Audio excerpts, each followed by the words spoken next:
Damos gloria a Dios porque Cristo sigue sentado en su trono. Amén. Sigue siendo rey de su iglesia y su pueblo ha venido a adorarle. Amén. Amén. Somos hijos de una patria más grande. Amén. Una patria celestial. Una patria que no tiene fin y una patria que no nos defraudará jamás. Así es. Muy bien. Dice la Escritura que hemos llegado a los conflictos eternos que hay en el matrimonio. Y si hay conflictos en un matrimonio, imagínense en dos. Y la Biblia nos describe que el error en Jacob es hacer algo que no está de acuerdo a la voluntad de Dios, el cual es tener dos esposas al mismo tiempo y tratar de quedar bien con las dos al mismo tiempo y tener un mismo suegro y la misma suegra, y que además de que tiene dos esposas, estas vienen con dos criadas más, así que hagan de cuenta que son como 4.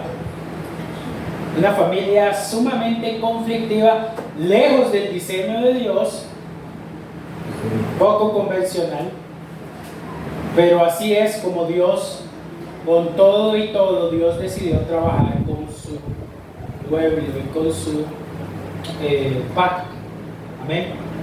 La misericordia del Señor trabajando con la vida de Jacob.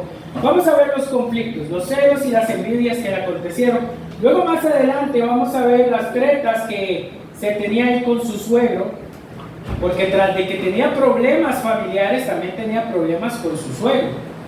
Su suegro era un hombre bastante vivo, y para un vivo más, ¿verdad? Y Jacob desarrolla su técnica, uno de los primeros ingenieros en genética, porque ahí vamos a ver luego cómo la ciencia inclusive hoy confirma ciertos hechos de los cuales se llevó a cabo, y hay toda una explicación ante todo lo que él hizo. No fue providencial nada más, fue que este hombre tenía una técnica para poder saber cómo hacer que las ovejas salieran pintonas, pero luego vamos a ver más adelante. Primeramente vamos a ver la vida de Jacob con Rebeca. Amén. Dice, viendo Raquel que no daba hijos a Jacob, tuvo envidia de su hermana y decía a Jacob, dame hijos o si no me muero. Hermanos, la tensión en esta familia era muy evidente. Por lo menos Jacob vio la mano de Dios en medio de esta situación y se manifestó el Señor para socorrerlo. Entonces esta mujer, de una manera dura, le dice, dame hijos, como si poder tener hijos se tratara de nuestra voluntad. No es nuestra voluntad, sino es la voluntad de Dios. Y él le responde entre el conflicto y la discusión, no de manera piadosa. Tenemos que entender el tono de las palabras. Hay una discusión aquí, hay enojo, hay frustración, hay muchas cosas terribles. Y él dice, ¿soy yo acaso Dios que te impidió el fruto de tu vientre? Grosería completa. Palabras fuertes, duras, llenas quizás de enojo, molestia. Y ella dijo, he aquí mi sierva Bilha, llégate a ella. Una vez más, actitudes pecaminosas. ¿Qué me importa a mí? A mí deme hijos bajo el nombre de Jacob y Raquel. Alléguese a mi criada. Ya habíamos visto lo que había pasado anteriormente cuando Sara había hecho eso. ¿Qué consecuencias trajo? Nefastas. Consecuencias malas. Terribles. Cuando nosotros saltamos la barda de la voluntad de Dios para hacerlo a nuestra manera, a nuestro estilo y a nuestra forma, siempre habrán consecuencias malas. ¿Verdad? Y dentro de las cosas que hubieron, fueron esas. Y digo que se allegara a su sierva, y concebió Bilha y dio a luz un hijo a Jacob. Y dijo entonces Raquel: me juzgó Dios, también oyó mi voz y me dio un hijo, por tanto llamo su nombre Dan.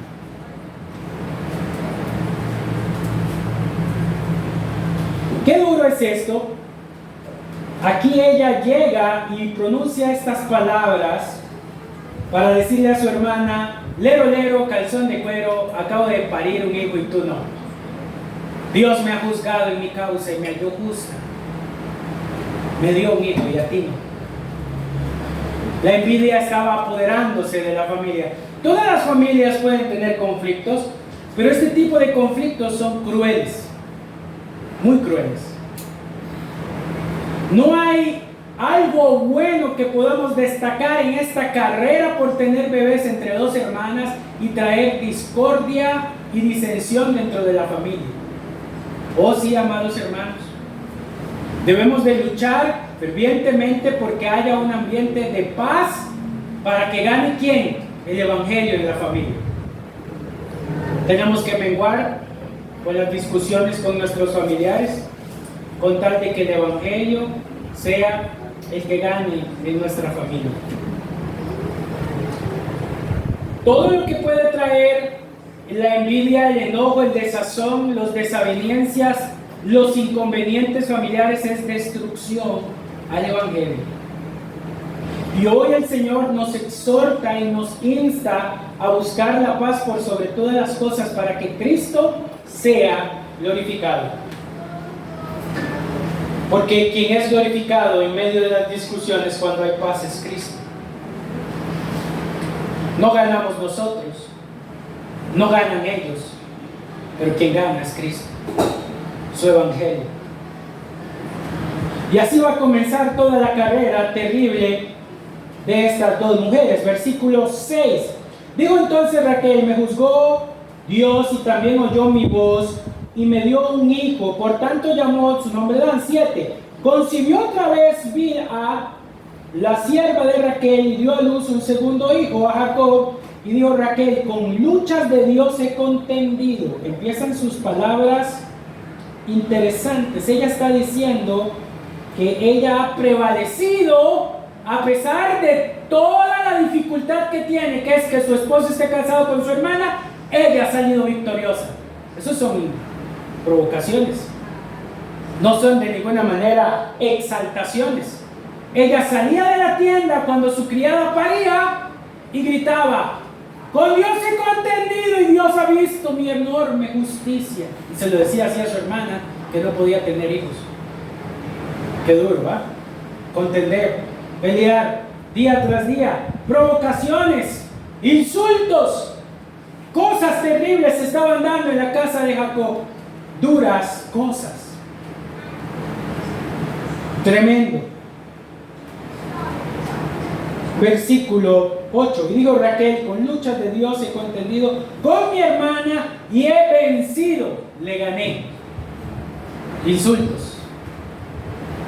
Hermanos, no puede existir algo más lamentable que oír a dos hermanos pelear, pero no puede haber nada más lamentable que oír a dos hermanos pelear con golpes bajos, muy bajos, por sus defectos físicos, porque quizás uno no tiene más fuerza que otro, o no trabaja más que otro, no gana más que otro.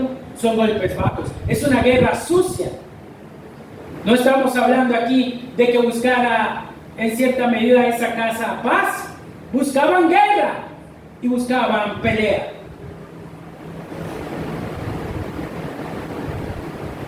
Duro, muy duro. Versículo 9. Y llamó su nombre Neftalí. Viendo pues Lea que había dejado de dar a luz, tomó a Silpa su sierva, otra que toma otra decisión mala. Y esta sierva Silpa dio a luz un hijo de Jacob, y dijo Lea, vino a la aventura y llamó su nombre Gad. Luego Silpa, la sierva de Lea, dio a luz otro hijo a Jacob, y dijo Lea, para dicha mía, porque las mujeres me dirán dichosa, y llamó su nombre Aser. Una y otra vez respuestas de discusión, peleando. ¿Vamos entendiendo el hilo? Amén. Versículo 13. Y dijo Lea, para dicha mía, porque, versículo 14, fue Rubén en tiempo de la siega de los trigos y halló mandrágoras en el campo, y trajo a Lea su madre, y dijo Raquel a Lea, te ruego que me des de las mandrágoras de tu hijo. Y ella respondió, es poco que hayas tomado a mi marido. En otra traducción dice, ¿no te basta ya con haberme robado a mi marido y también me quieres quitar las mandrágoras? Qué duro, ¿no? Pero ahí el que sale afectado ahorita es Jacob, porque vamos a ver qué es lo que dicen ellas. Y ella respondió lo siguiente, y dijo Raquel, pues dormirá contigo esta noche por las benditas mandrágoras de tu hijo. O sea, se lo tiró a la otra, se hartó de él y dijo, duérmase con ella. No tenía ni buena relación ni Lea, ni Raquel, ni Raquel, ni Lea, ni Raquel, ni Jacob, ni Jacob, ni Lea. Nadie tenía buena relación ahí. Nadie. Ninguno. Porque esas son las consecuencias de la pecaminosidad, traer destrucción a la familia. Lo vimos desde el principio. La serpiente habló y dijo que había enemistad entre hombres y mujeres, y conflictos y guerras. Por eso es que las uniones matrimoniales son complicadas cuando vivimos en esta tierra. Son muy complicadas. Pero peor es cuando usted complica las cosas y se sale del marco de complicación de Dios, que es solo hombre y mujer, y añade a terceras, cuartas o quintas personas. Todavía es más complicado. Si la forma en la que Dios ha decidido que las cosas sean se dificulta por la pecaminosidad, no hagan inventos, porque cuando se agregan más de una persona y otra en una relación, todo es caos, es peor. Y así fue como sucedió. Cuando pues Jacob volvió del campo, versículo 16, la tarde salió Lea a él y dijo, llégate a mí, porque a la verdad te he alquilado por las mandrágoras de mi hijo. ¿Y usted cree que eso es gracioso para Jacob? O sea, le están diciendo, usted es nuestro objeto. Lo están ridiculizando, no lo están respetando. No había respeto absoluto por la imagen de Dios y el matrimonio. Era un despelote, un desastre duro. Y hay gente que dice, seguro Dios estaba de acuerdo haciéndoles así. No, eso no era parte de la voluntad de Dios. Los enredos, las disputas, todo este montón de caos no era parte de la voluntad de Dios. No era lo que Dios quería. Pero él dice que durmió con ella y oyó Dios a Lea, y concibió y dio a luz el quinto hijo a Jacob. Y dijo Lea, Dios me ha dado mi recompensa, por cuanto di a mi sierva a mi marido, por eso llamo su nombre Isaacar. Otro error. Le di mi sierva a mi marido y Dios me bendijo. No, errores, formas de pensar equivocadas, conceptos antiguos errados, lejos de la voluntad de Dios. Hay personas que creen que aunque están haciendo mal, Dios los sigue bendiciendo, y son errores. Dicen, Dios me bendijo, aunque estoy viviendo una vida de pecado, rompevidas, pero Dios me sigue bendiciendo, y creen que la bendición de Dios está con ellos, pero no es así. Están equivocados. Amén. Versículo 19. Después concibió Lea otra vez y dio a luz el sexto hijo de Jacob. Y dijo Lea: Dios me ha dado una buena dote. Ahora morará conmigo mi marido, porque le he dado a luz 6 hijos. Y otra vez otra declaración de: ahora sí me va a preferir a mí. Lo tengo amarrado con 6 hijos.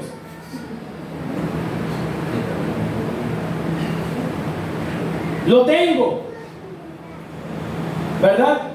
Era una competencia. ¿Quién tenía más hijos con Jacob? ¿Y quién era la que decía más cosas? El autoestima de Jacob estaba por los cielos. Se creía el hombre más guapo del mundo. Mujeres peleando por él. Versículo 21. Y después dio a luz una hija, llamó su nombre Dina. Y se acordó Dios de Raquel.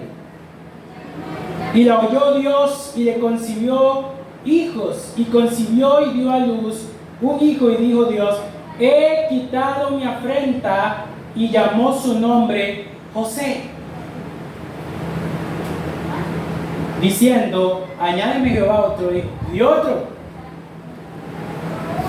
Hermanos, usted puede decir: ¿qué montón de hijos tuvo Jacob? ¿Ese es el mensaje? No, ese es el mensaje. Vamos a hablar del gran pecado que existe aquí, y es el pecado de la envidia.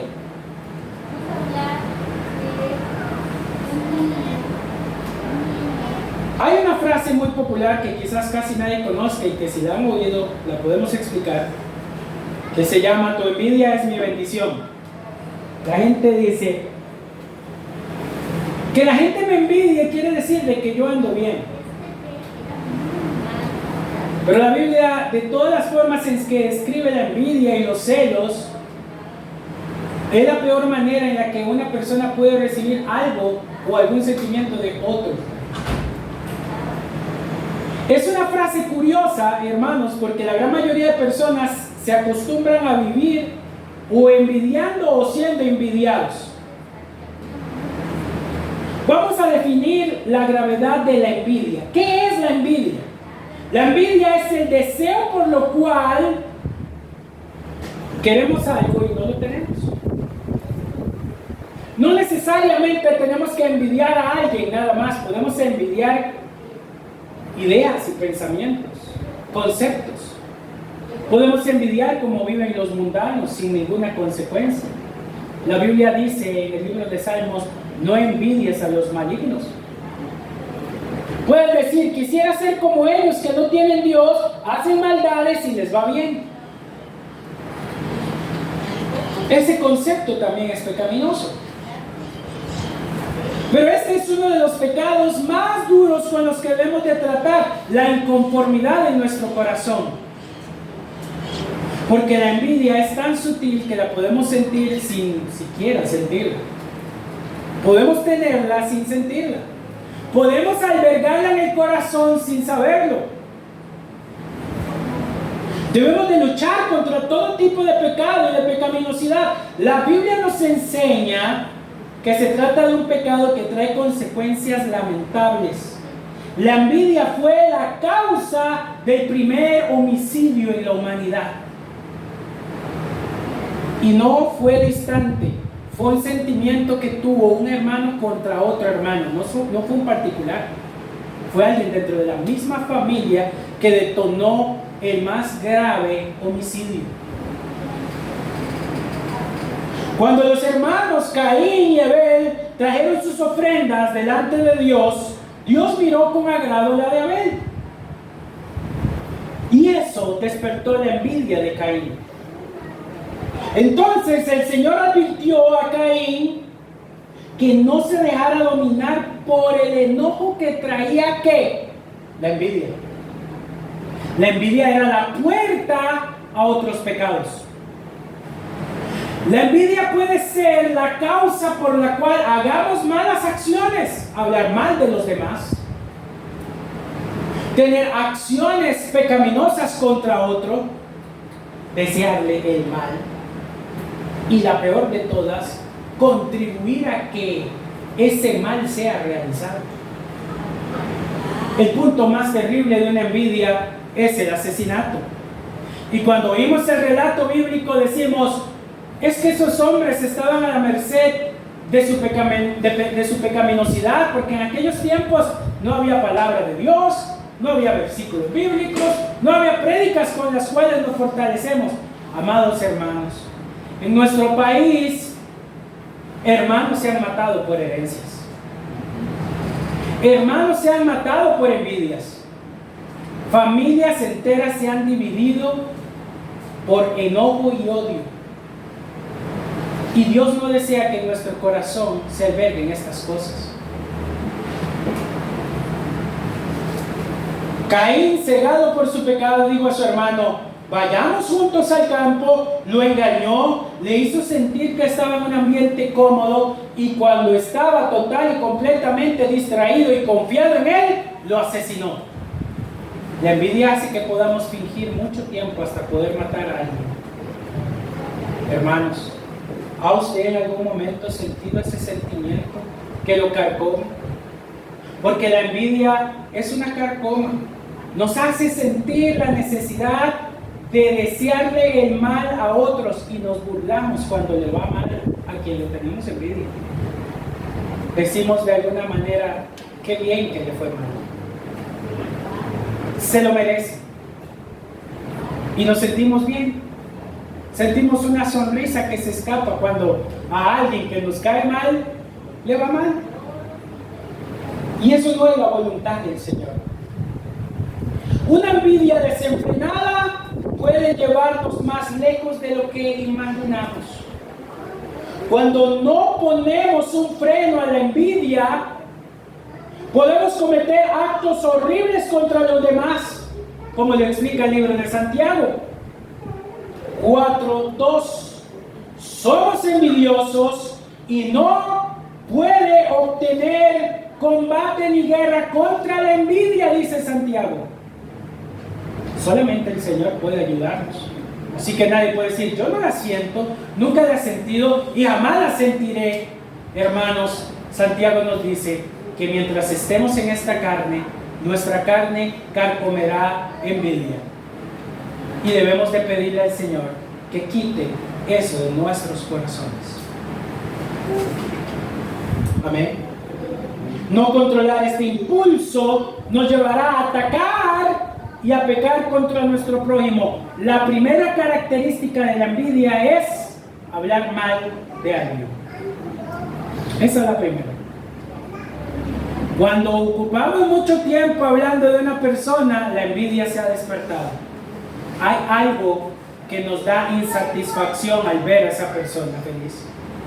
Nos insatisface. No nos agrada. Después de que hablamos mal de nuestros hermanos o de nuestro prójimo, la segunda cosa que haremos es ser partícipes de algún mal. ¿Ha oído usted cuando alguien le dice a usted, hola, mi nombre es Eduardo y estoy para servirle en lo que necesite, estoy dispuesto a ayudarle? La envidia hace exactamente lo mismo, nada más que dice, hola, soy Eduardo, estoy dispuesto a participar de cualquier cosa que te afecte. Eso dice la envidia. Sea públicamente o sea secretamente. Cuando vemos el ejemplo de Lea y Raquel, vemos todo este tipo de cosas. Le decían cosas a Jacob, entre ellas discutían, había mucha envidia. Envidia generada de las malas decisiones de sus padres, de no darle a una hija un esposo y a otro esposo, y de aprovecharse de Jacob. Si tomamos en serio el pecado de la envidia, que hoy la Biblia nos lo muestra a través de ese ejemplo, podemos llevarnos a sorprendernos de cómo Caín llegó a matar a su hermano y de lo que podríamos ser capaces si le damos rienda suelta a la envidia de nuestro corazón. Una ofensa directa a Dios es la envidia. No solamente atenta contra otras personas, sino ofende a Dios mismo. Repudia su voluntad de hacer a los hombres lo que queremos que nos hagan a nosotros. Una tarde, David vio desde su terraza, de su palacio, que Betsabé se estaba bañando. Entonces el rey mandó a preguntar por ella y le dijeron que era la esposa de Urías, soldado del ejército, por cierto. Pero eso, a pesar de que Urías le era fiel a su reino, no lo detuvo en su lascivia y su envidia, porque él envidiaba el cuerpo de la mujer de su prójimo y que él no la tenía, y eso lo llevó a un adulterio desenfrenado. Mandó a poner a Urías al frente de la batalla para que fuera asesinado y así robarse a su esposa y poder socavar su envidia. Después, hermanos, el profeta Natán lo confrontó y este reconoció su pecado y su arrepentimiento. Quedó registrado, de hecho, en el libro del Salmo capítulo 51, cuando él dice: contra ti he pecado. Una muestra magnificente de lo que es arrepentirse. David entendió su pecado y cómo Dios estaba dispuesto a tratar después con él. Y en la corrección Dios le quitó a su hijo. Porque todo surgió de un momento de deseo y de envidia. Amados hermanos, cuando Dios nos toma por hijos y mira en nosotros las impurezas que Él en su pacto ha prometido quitarnos y limpiarnos, entablaremos un proceso en el cual recibiremos todo el peso de las consecuencias de nuestro pecado para así ser transformados. Como les decía, la envidia no solo es una ofensa contra las personas que están a nuestro alrededor, es una ofensa contra Dios, porque Dios ve lo que hay en nuestro corazón. Cuando codiciamos lo que otro tiene, le estamos diciendo a Dios que se equivocó de vida que nos dio. Yo no debería vivir esta vida, tú te equivocaste. En ese sentido y forma, es consistente entender que todos los que envidiamos a otros pecamos diciéndole a Él que Él no es justo. Tú no eres justo, no me diste la vida que yo debería tener. Amados hermanos, el Evangelio nos transforma.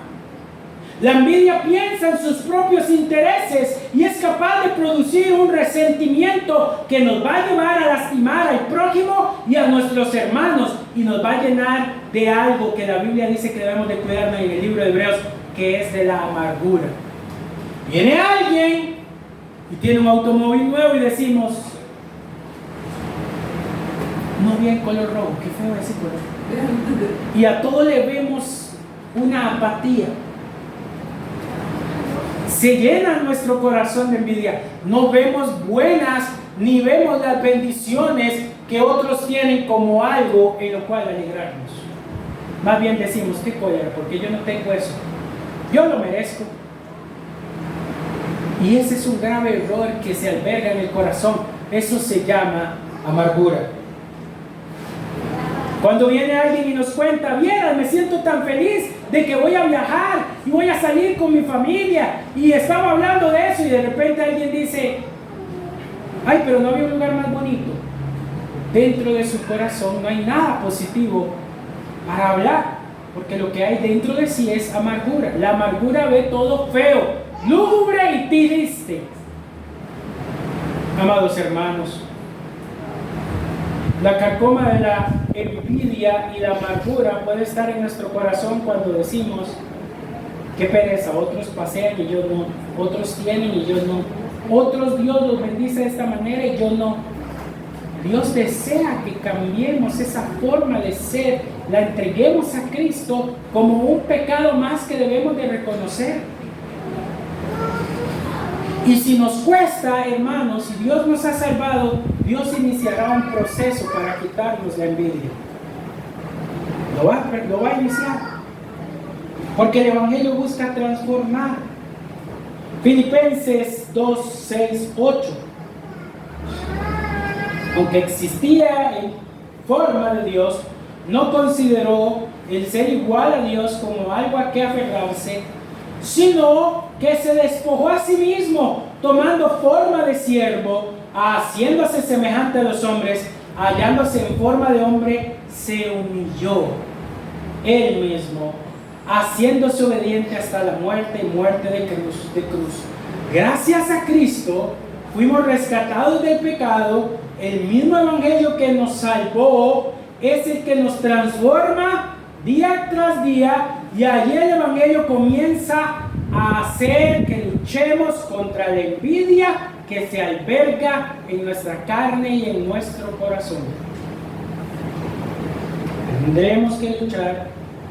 No podemos vivir como Lea, ni Raquel, ni tampoco como Jacob. El evangelio nos recuerda que hemos recibido mucho más de lo que merecemos. La envidia viene porque pensamos que no recibimos los beneficios que merecemos. Pero debemos de recordar que Cristo soportó el castigo y que ninguno de nosotros merecía la salvación. Así que todos no tenemos lo que merecemos.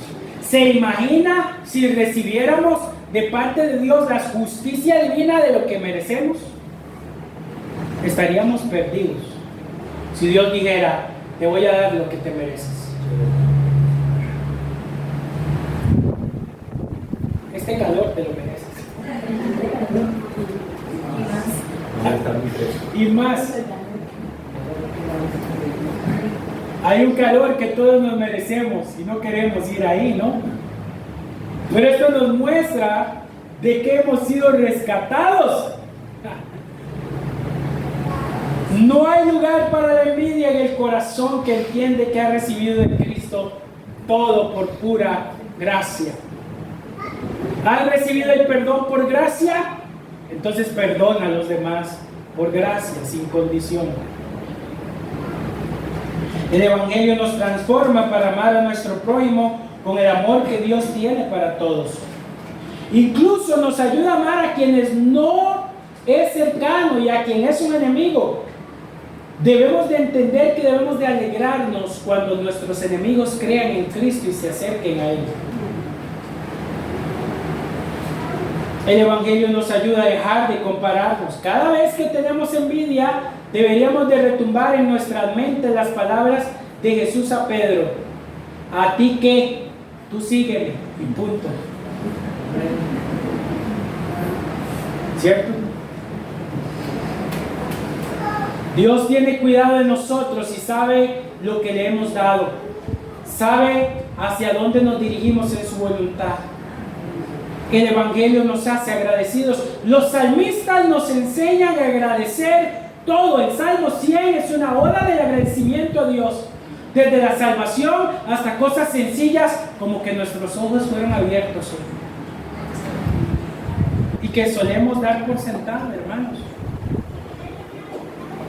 Debemos de hacer de la gratitud un ejercicio diario para contrarrestar la envidia. Nos ayuda a ver todo lo que Dios nos otorga. No hay lugar para envidiar cuando el corazón está agradecido por lo que Dios le ha dado.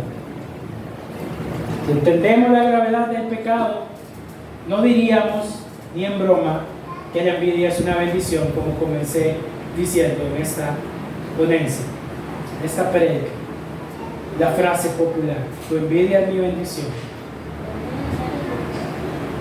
Como dice la gente, que la gente siga triquicando, ¿verdad? Que mientras los perros ladran, yo voy avanzando. No deberíamos ni siquiera desear despertar envidia a nadie, ni tener envidia a nadie. La envidia destruye la familia, y lo hizo con la familia de Jacob, cuando sus propios hijos mandaron a vender a su hermano por envidia.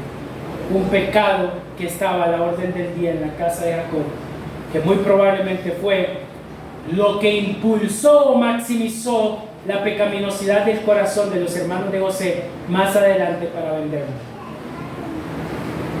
En este caso, había envidia en la casa de Jacob, no como el dicho que uno dice: casa de herrero, cuchillo de palo. No, casa de envidia, envidia la orden del día. Y hubo envidia cuando ellos vendieron a su hermano. Más adelante lo veremos. Muy bien, hermanos. Esa es la primera parte. Y la segunda parte, para culminar, no es algo extenso, pero sí es importante.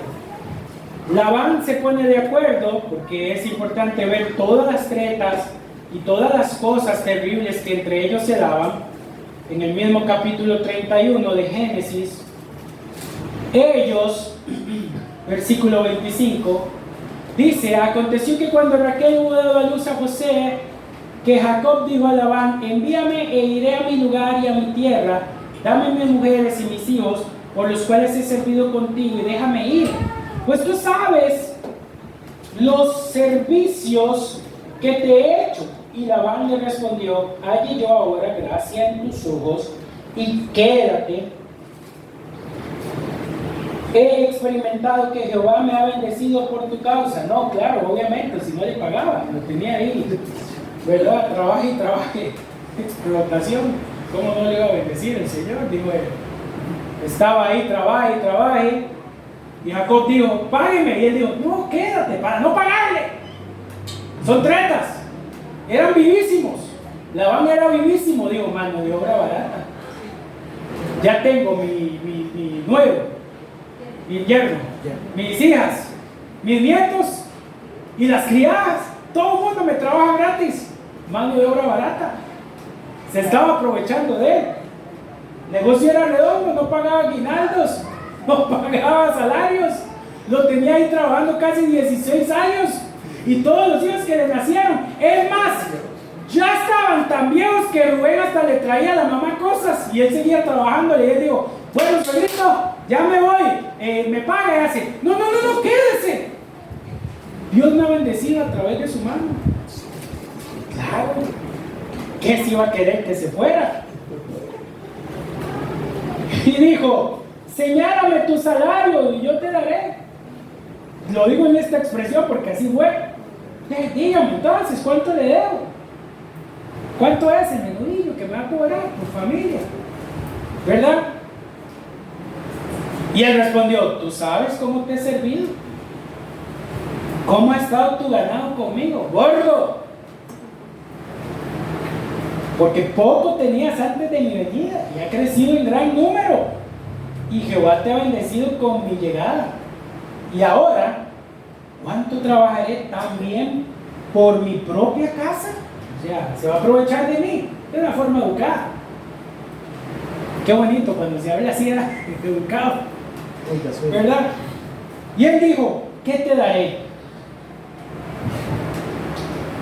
Y respondió Jacob: no me des nada si hicieres por mí esto. Volveré a apacentar tus ovejas.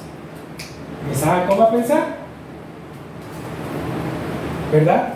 Y yo pasaré hoy por todo tu rebaño, poniendo aparte todas las ovejas manchadas y salpicadas de color, y todas las ovejas de color oscuro y manchadas y salpicadas de color entre las cabras, y esto será mi salario. Y así responderá por mí mi honradez mañana. Qué hipócrita, porque no es cierto, no respondió ninguna honradez.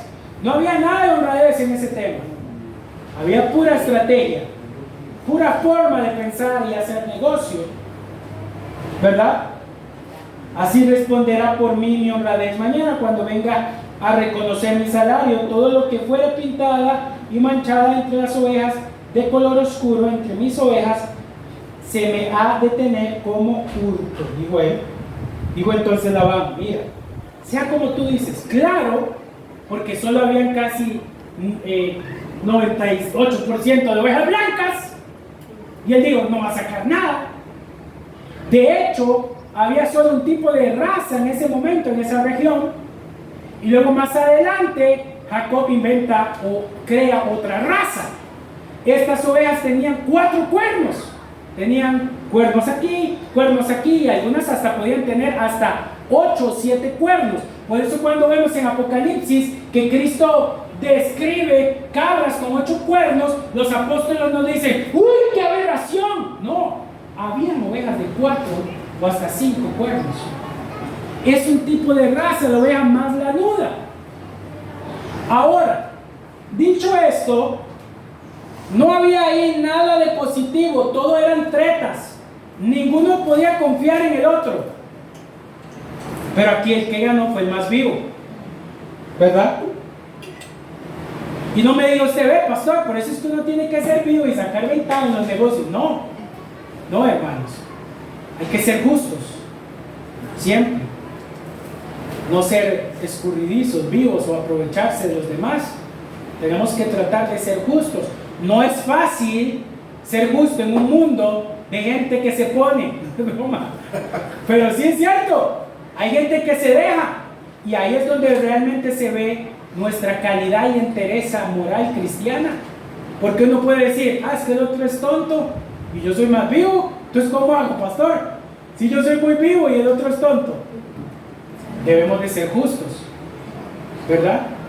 Y luchar contra nuestra avidez y nuestra vivez y tratar de hacer las cosas bien. Amén.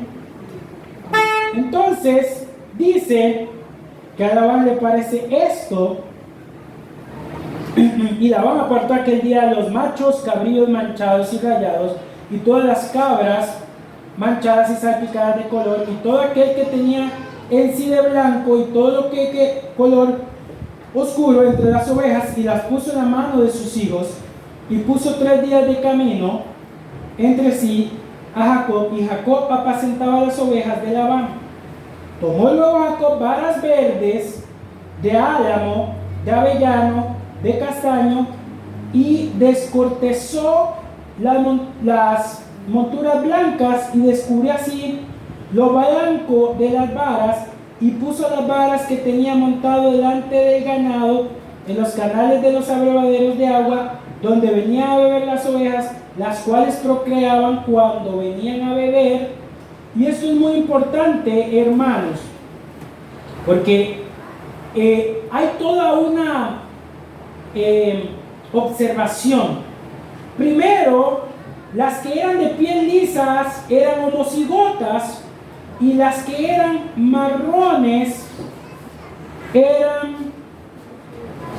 a ver, doctores, heterocigotas. Así es. Ahora, hay un 25% de probabilidades, según los estudios que se han hecho con ratas, de que si usted encierra una rata en un lugar cuando va a procrear, y si las 2 ratas son blancas y les ponen color marrón alrededor, las ratas tienen ratas de color marrón. Eso quiere decir que en el momento en el que están procreando, en su mente se crea una imagen que trasciende a su ADN. Eso está muy, muy increíble, ¿verdad? Pero entre los animales se ha visto eso.